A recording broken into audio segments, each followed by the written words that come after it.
Quais são os pontos para reflexão nesse novo mundo de inovações aceleradas e uso intensivo de IA?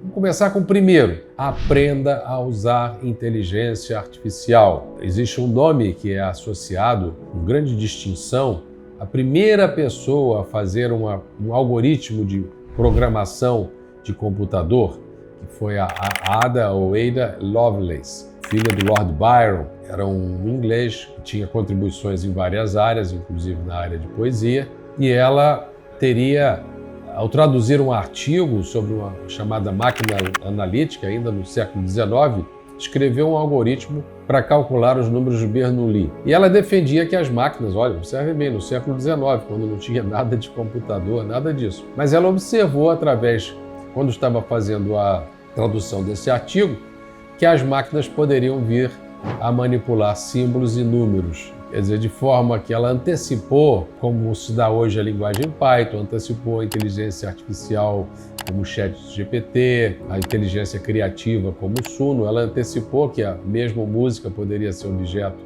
dessa construção chamada máquina analítica e por aí vai. Então, desenvolva o seu lado Ada Lovelace. Aprenda a usar IA, aprenda a usar o chat, aprenda a usar o Gemini, aprenda a usar o Copilot, aprenda a usar o Grok, aprenda a usar Claude e por aí vai. Quem não aprender a usar inteligência artificial será controlado por quem aprendeu. Ou seja, quem vai roubar o seu emprego não é a inteligência artificial. Quem vai tomar o seu emprego é aquele que está do seu lado e aprendeu a usar a inteligência artificial melhor do que você. Pega essa onda, não tenta remar contra a maré, aprende e tenta aprender bem e tenta usar várias outras variáveis da sua inteligência acopladas à IA. Eu vou falar sobre elas aos poucos.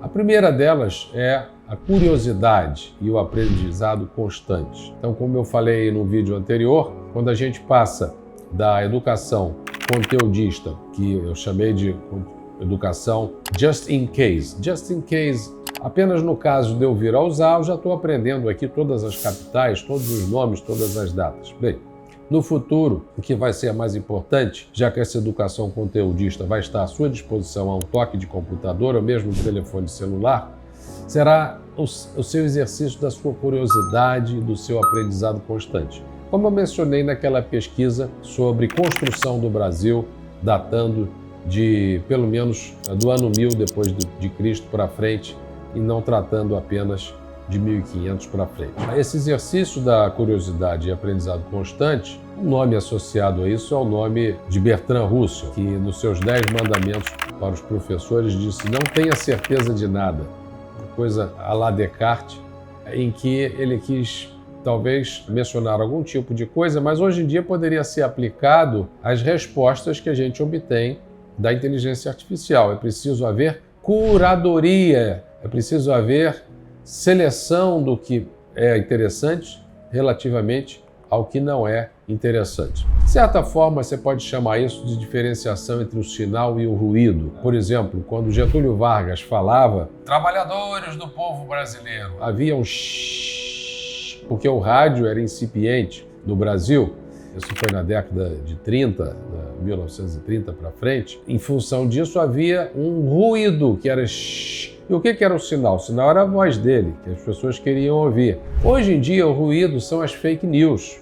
E o sinal é o que a gente realmente quer extrair da inteligência artificial ou daquilo que a gente recebe nas várias redes sociais. É o que interessa. Mas o ruído estabelece uma variância grande sobre tudo que se obtém, que é preciso ter curadoria para separar o ruído, que é o tsh, ou as fake news, esse barulhinho é lá do tempo que o rádio era muito ruim, para o sinal.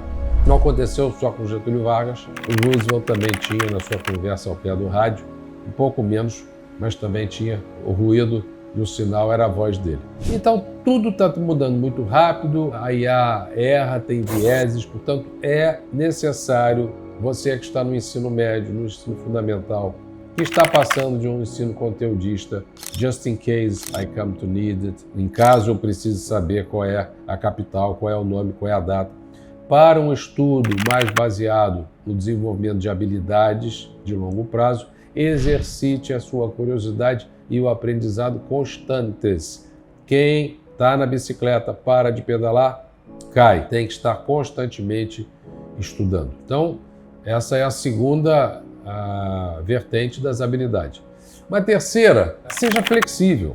Não se atenha a um único caminho, não se atenha a uma única opinião, não se atenha a uma única visão dos fatos. Faça como Winston Churchill, né? Começou como conservador, tornou-se liberal, voltou ao conservadorismo, dependendo do que era necessário para garantir aumentos de bem-estar para aqueles com os quais ele se preocupava. Ele foi duro com Hitler, mas foi diplomático com Stalin. E outro que a gente pode caracterizar como uma pessoa de enorme flexibilidade é Leonardo da Vinci, que combinava duas coisas maravilhosas, ciência e arte. Essas duas coisas se complementam. A ciência através dos seus métodos, que surgiram principalmente a partir do século XVI, e a arte, que já existe há muito mais tempo e que complementa a parte científica, porque não deve necessariamente satisfação aos dados empíricos. Ela deve apenas ser um objeto que dê bem-estar às pessoas, que permita pontos focais e que permita às pessoas ter determinada sensação positiva.